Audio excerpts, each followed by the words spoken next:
What is up, guys?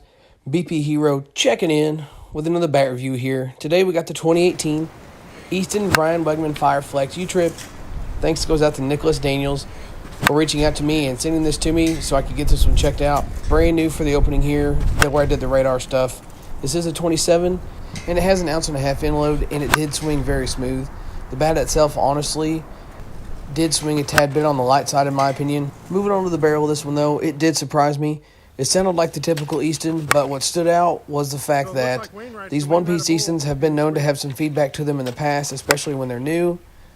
But this one felt pretty good, even from swing one. It was even quite a bit forgiving for being a one-piece Easton, so that was a pleasant surprise.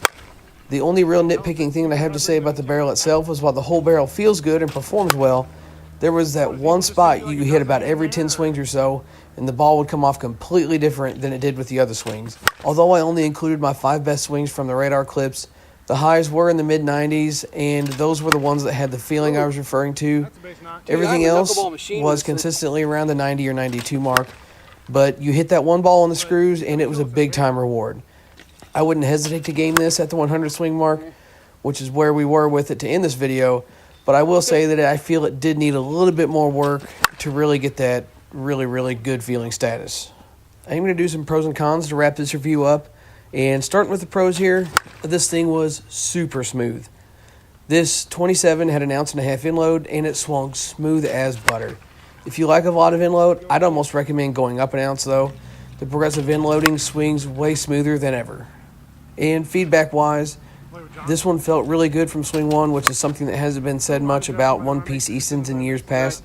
But the whole 12-inch barrel was forgiving and usable on this bat. And also, as mentioned, this was good in the performance category too. Gamer with minimal work, but gives the impression that it's going to take some swings to really get that wicked hot status, which is perfectly fine. A little BP never hurt anybody. Now for the bad. The progressive in load. This has turned so many people off from Eastons in years past that I can't believe they advertised it again. I'm personally a big fan of it, but in today's day and age of 24 and 25 ounce bats becoming more and more common, people don't want a challenge. They want something that's light and quick to swing from one BS excuse to the other. There's teenagers playing fast pitch softball that are swinging bats that are the same weight or even heavier than some of the slow pitch bats that are being made today. The moral of the story is, in-load is a good thing, and swinging something heavier than your sister's fast-pitch bat won't kill you.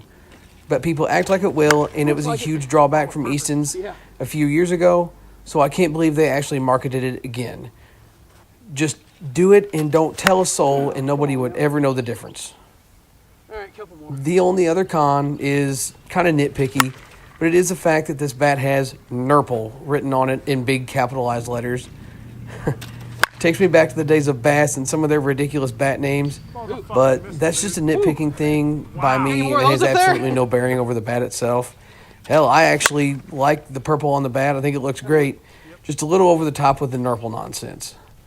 But in closing, Easton had a great year last year, and this Fireflex technology is giving the impression that they're going to have another great year this year. This one was good early on, as mentioned, and could use a little bit of BP, which, again, I said is a great thing. Gives the player an opportunity to get a good feel for the bat, and it's good to know you can put a round or two of BP on a bat without worrying that's going to fail compression or break. All in all, good job by the Easton crew on this one. But that's all I got for this one, though, guys. Thanks for checking it out. Thanks to Nicholas for sending this bat out so we could get it checked out. Hit that subscribe button. Got all kinds of good stuff coming soon. Turn on those notifications so you get a notification when I post a video, and I'll catch you in the next one. See you guys.